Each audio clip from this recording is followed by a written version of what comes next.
Cha-cha-cha-cha-cha-cha-cha. Okay, so I feel a little bit like Ag Survivor Man out here today. We are in the Ag shop, and I was allowed to come in and make a couple of videos for you guys. Wish you guys were here doing this with me. This feels a little bit weird talking to a cell phone here and no students around. But anyway, in this class, you guys have to do a little bit of arc welding. Hopefully we get to come back to school and do some of this stuff, for real life, because going over notes and things like that, I can show you the basics, but this is really a skill that's a physical skill. You really have to do this stuff to learn it. So on your notes, and if you guys are clever, you'll have the notes pulled up on one half of your screen and this video on the other half. But as you guys are going through this, arc welding is basically, the definition of that would be joining metal by the means of heat created in an electrical arc. It's a fusion process. We're actually going to melt the steel. The steel is going to run together, and then the material in the welding rod itself is going to be added to that steel and become a part of it. The weld should be stronger than the original metal under most circumstances. So that would be your definition of arc welding. Advantages of arc welding equipment. This is one of the coolest things I think we do in ag class, and I know you guys kid me, and I say that about just about everything I teach. It's because I really do love just about everything I teach. But this is a really cool skill to have, all that stuff aside, because you've got two basic advantages here. This is the second thing on your notes, right? You can build stuff or you can fix stuff. Okay, we're going to keep this pretty simple, but it seems like in our culture, anymore, people think about what they can buy. If you have a need. Well, if you know how to weld, you're not going to be limited to just what you can buy. You can actually kind of manufacture some of your own things. Not to mention that this is a huge, career field, and there are good jobs in this field. But even if you don't go that far with it, it's just kind of a cool skill to know. Some basics know a little bit about how to do. So, you can build things, you can fix things if you can do a little bit of your own welding. Now, if your lawnmower deck gets a crack in it, if you can do this, you can repair it instead of buying a whole new deck. I built a snowplow bracket. To put a snowplow on an old pickup truck. They don't sell that, for a 1978 pickup truck. I had to manufacture it, build it myself. But that's just one example. I built a canoe rack for my Jeep. I couldn't find anything that was in a price range I was willing to pay that would do what I needed to do. I actually couldn't find anything exactly like what I wanted it to do, so I just made it. That's not to brag about me. That's just to say that man, if you know how to weld, there's just some cool stuff you can do. It's a skill I'm glad I have, and I hope that some of you guys can at least pick up on this skill, because it's kind of handy. There's two basic types of welding machines we're going to talk about. We're talking about stick welding today, or welding with an electrode. So the two kinds of welders that we're going to have that do most of that, if you'll take a little walk with me, I'll show you here. And a lot of times students will say, MIG and stick, but really today I'm mostly just talking about our stick welders. So if you look at this machine, look down here on these white letters, we get this here, and it says, and we'll point with my foot because it's easier, AC and DC. This is kind of two machines in one. Okay, so those are your two types of machines, AC/DC. And, one advantage of AC welders, if you get one that just does AC only, they are cheap. They're inexpensive. Okay, so that is one nice thing about an AC welder, it's just cost. Okay, you can get one that's also a DC machine, and an advantage of that is you can weld thinner metal, because now you're actually controlling the direction of the current. If you guys remember from the electricity unit, AC was alternating current. It's going to be switching back and forth about 60 times a second in your current coming from your power plant. So DC is going to be more expensive, but you can control the direction of that current flow, and that's going to give you an advantage when you start welding. So just kind of keep that in mind. But an AC welder, one advantage of that, cheap, does most of what you need it to do. So if you're watching this and you have some of this stuff at home, or if you want to go out and get some of this stuff, they're less expensive. A lot of times anymore, the AC and DC welders are combined, but if you get one that does AC and DC, it'll cost you a little more money. When you get on the amperage here, welders have how many amps? That's going to be about 225 amps. So when you're welding, there's going to be a few things here that hopefully you guys, again, get to come back to school and get to practice some of this stuff. But there's a few things that good weld's going to depend on. One of those is going to be arc length. So if I'm welding on something, and this sucker might be a little bit hot, I hope it's cooled down enough. Yep, we're good. We're in plenty good shape. So let's say I'm welding these plates together. Well, first off, I'd want them on a lot flatter surface. But just kind of show you guys your 4 things you're worried about. You've got arc distance. So when I'm actually lighting this and I'm getting ready to weld, I want that arc distance to be just about the diameter of the rod, or 1/8 of an inch. So that should have been the next thing on your note. So arc length, 1/8 of an inch, or the diameter of the rod. Okay. The other thing you guys are going to have to worry about is your travel speed. Okay, and this is something that I can't show you an exact speed. I can't tell you an exact arc length, or the next thing we're going to get to, the exact angle, because there's some science to this, but it's also a little bit of art. You may have a slightly different arc length and a slightly different travel speed and still get a good weld. So travel speed, once we get this lit, it's usually nice and slow. You can add a zigzag to it and kind of broaden out your puddle. What you don't want to do is get too far ahead of that puddle, and this is a one-way process on stick welding. So if you're looking behind you and you're like, man, this stuff is looking bad, you cannot go backwards. This is a moving forwards only type deal. All right, so you've got those 3 main things on there: arc length, amp setting, travel speed. Next thing we're going to have here is our angle. So you got 2 angles primarily that we're worried about. You've got what we call a work angle and a travel angle. So I've got some samples here for you, different welds that some people have done. But yep, sorry Hannah for using your stuff. It was the one on top there, and some of the better welds. So we're using Hannah Skinner's today. Hopefully she's cool with that. I guess we'll find out.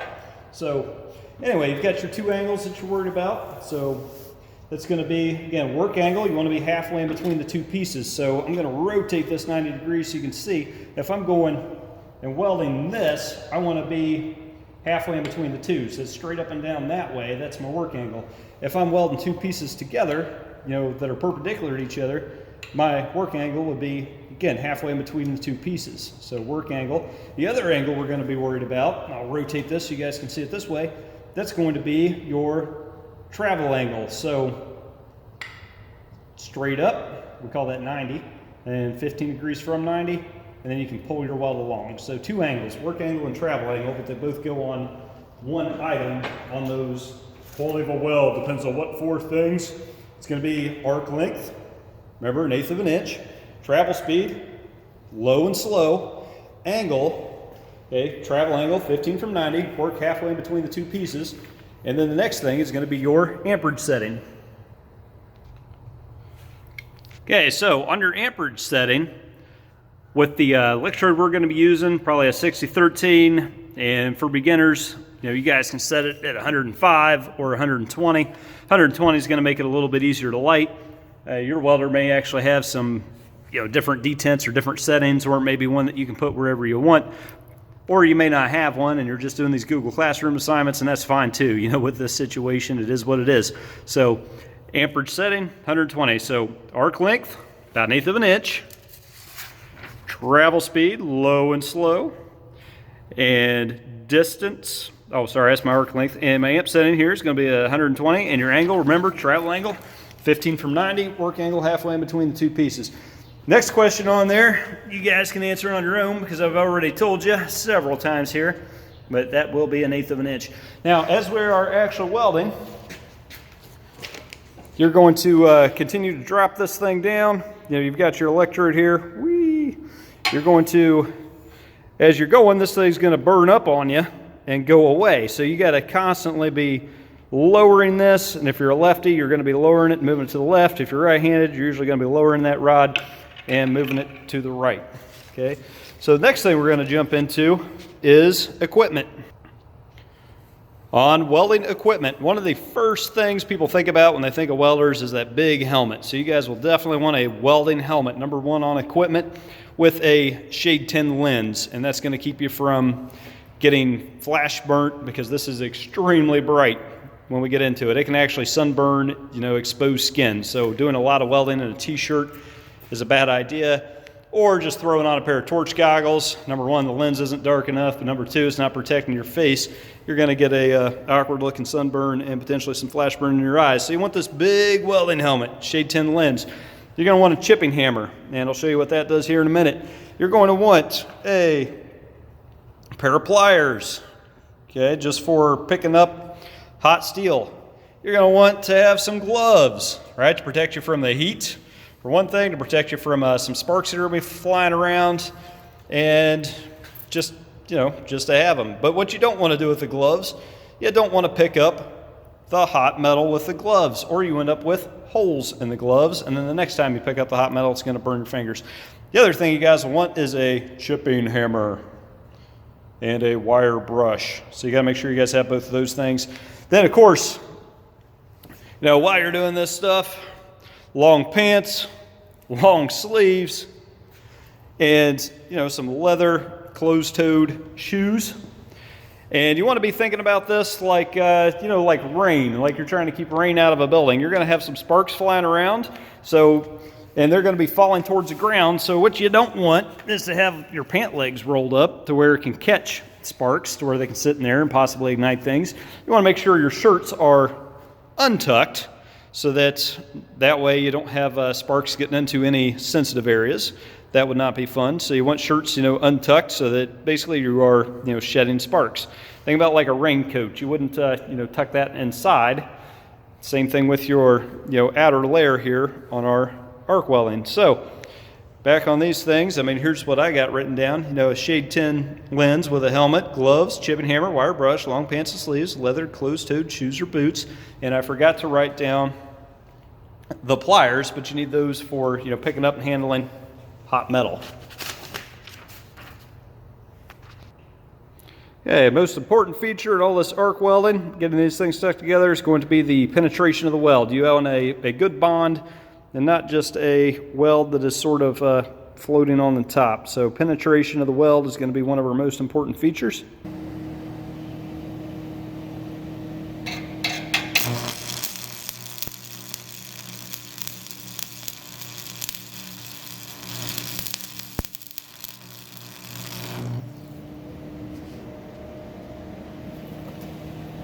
Okay, so as you guys can tell, that arc is going to be nice and bright. I probably have my phone closer than I really want it, but I wanted to get you guys a good view of that.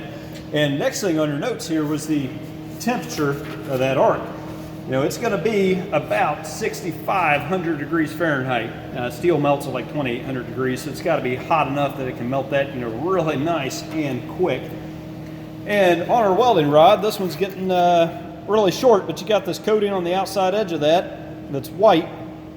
That is going to be called flux, and when that flux ends up kind of like floating to the top of the impurities and you have to chip it off, that's going to be called slag. So this weld is terrible. I'm not good at operating all these things at once here, but anyway, you can chip that off and see that stuff flake off. That is called slag. So that's impurities in the metal. What this flux is doing is protecting the weld from oxygen and just from the outside air while that metal is hot and liquid and cooling down. So the flux's purpose is to protect the weld. Before striking an arc, if there's other people around, you should always make sure you say cover and say it loud enough that they can hear you.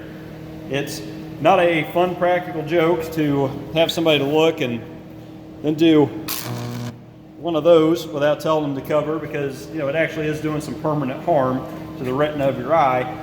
So don't be doing that to each other. It's just not, it's not funny. It's one of those things that seems funny at first, but it's not really funny. Okay, weld characteristics. Oh, I skipped one. You guys know I always get ahead. What lens number do you have in the welding helmet? Should be a shade 10, right? All right, so welding characteristics, if they are too cold, you guys will know that you have an arc that's too cold because it's just going to be kind of like puddled up. It's going to look like a loaf of bread. I can show you what that looks like when you're actually welding it. I'm going to crank that down, and we'll put one on here that is just a little bit on the cold side so you guys can see what that looks like and kind of sounds like.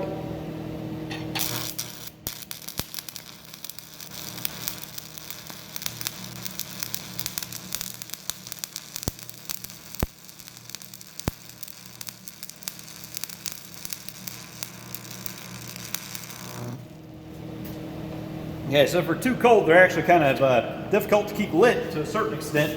So that one is definitely too cold. And remember this stuff on top that we're chipping off, that is slag.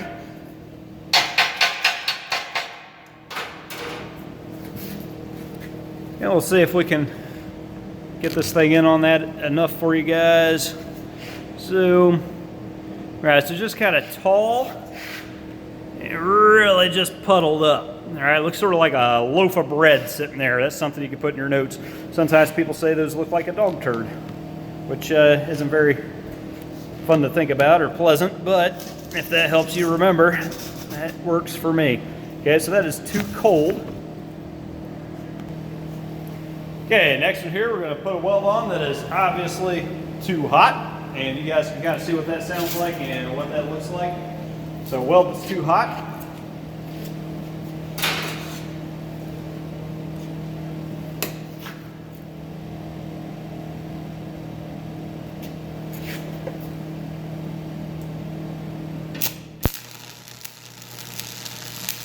Just kind of like lots of blowing, splatter.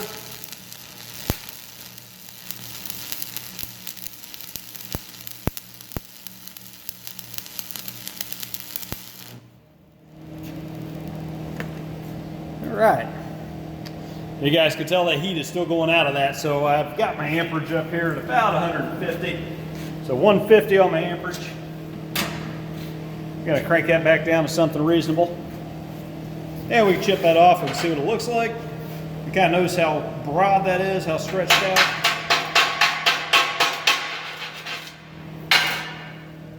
And this one's actually going to be a little more functional, even than that weld that was too cold, because this can maybe still hold some stuff together. But we're wasting some welding rod, and we're just really baking in there. Now this welding rod I'm using is a really mild welding rod. If you got too hot on a, say, a 6011 or a 7018, you're going to notice a lot more. This thing's just not prone to like burning in too deep anyway. But a lot of times our welds that are too hot, you're going to have a splatter, you're going to have some blowing sound. And if you guys can look at my notes, if I get that in there, you can see this diagram right there. You know, it's kind of undercut. So this would be like looking at the inner weld. Sometimes they just burn in deeper than the surface of the metal, kind of pile up. Have another spot where they're burned in below the surface of the metal and just kind of cooked in. You end up with these little bits of splatter kind of scattered everywhere. There's my too cold, you know, piled up like a loaf of bread. And a nice weld should sort of look like, I've actually got a decent one here, should sort of look like a roll of dimes. Am I on the E? Let me get that raised up here. So a roll of dimes, sort of like laying on its side, like this is a nice decent weld, that's a nice decent weld. And then on this T-weld, it's hard to get this with a light on that for you guys, right? Again, nice decent welds there. So they look like rolls of dimes kind of laying on their side. We'll see if we can get a halfway decent one on this plate, even though I am running out of room. Let's see what we got. So we'll prep that surface a little bit. Let's check and make sure that will show up on the camera right there. Perfect. A lot of times when you're doing this, you guys will want to use two hands. Our travel angle, 15 from 90. We're going to pull the weld along, so always pull it.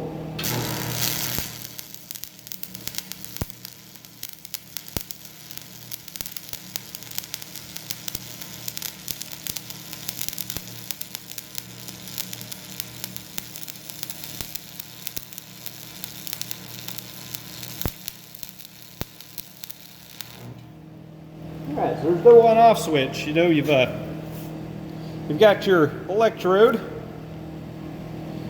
and you get that close to the metal. I've got a ground clamp.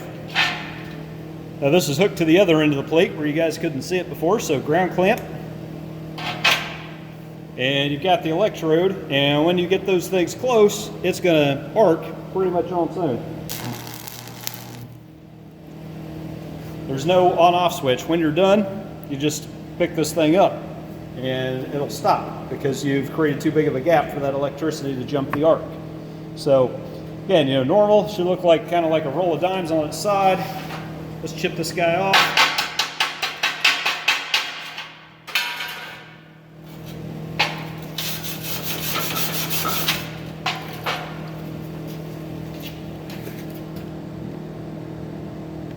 See if we can zoom in for you a little bit.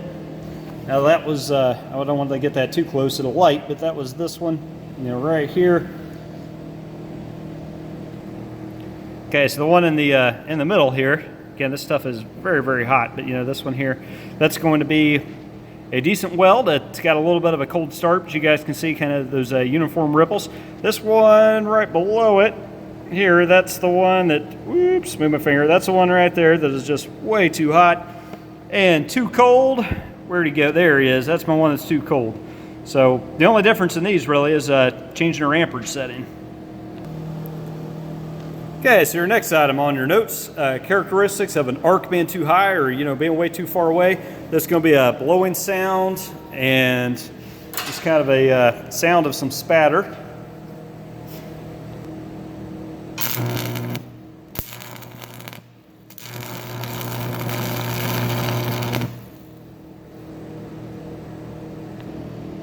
Okay, so again with a arc that is too high,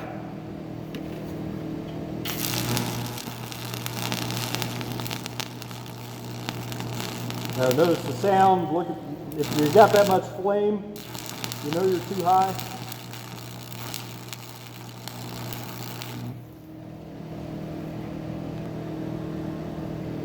Okay, so next one, if you get too close or your amperage setting is too low, you can get these stuck. If that happens, I'll show you what to do. We'll see if I can get one stuck.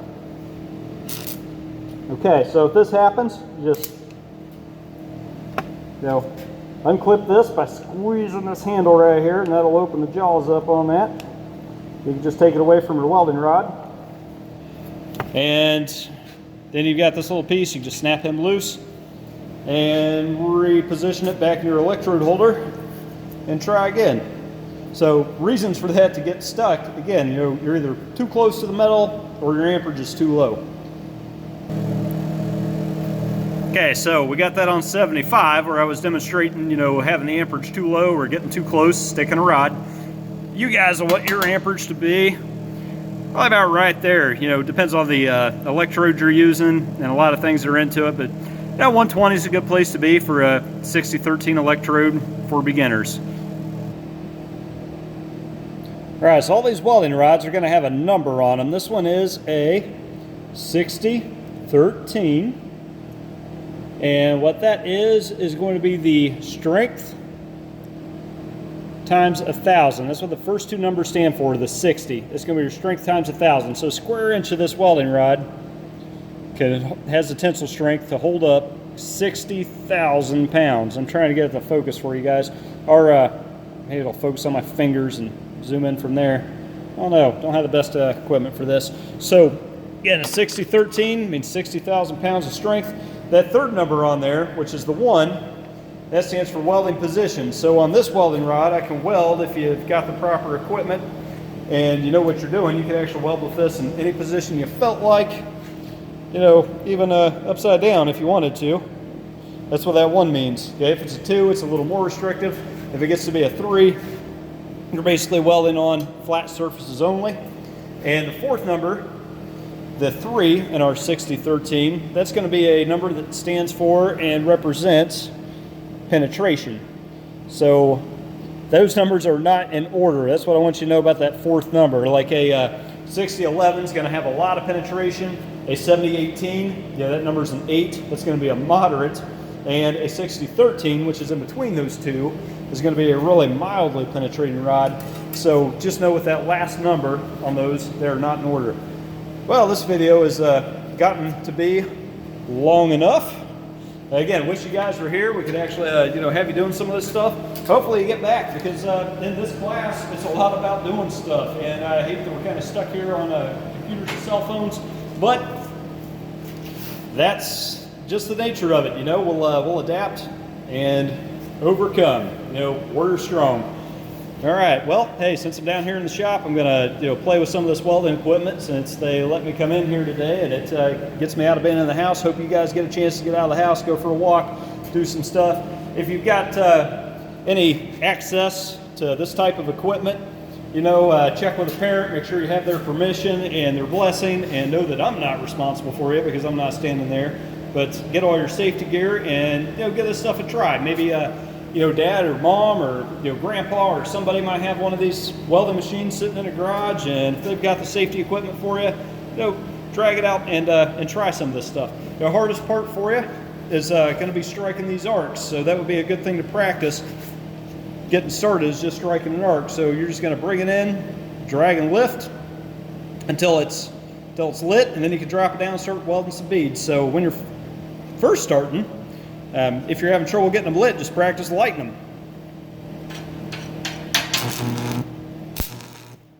So kind of a drag and a lift, drag and lift. Or you can, some people tap and lift. All right, that works too. So once you have that going, then you guys can start welding some beads. So have fun. Happy welding if you get a chance.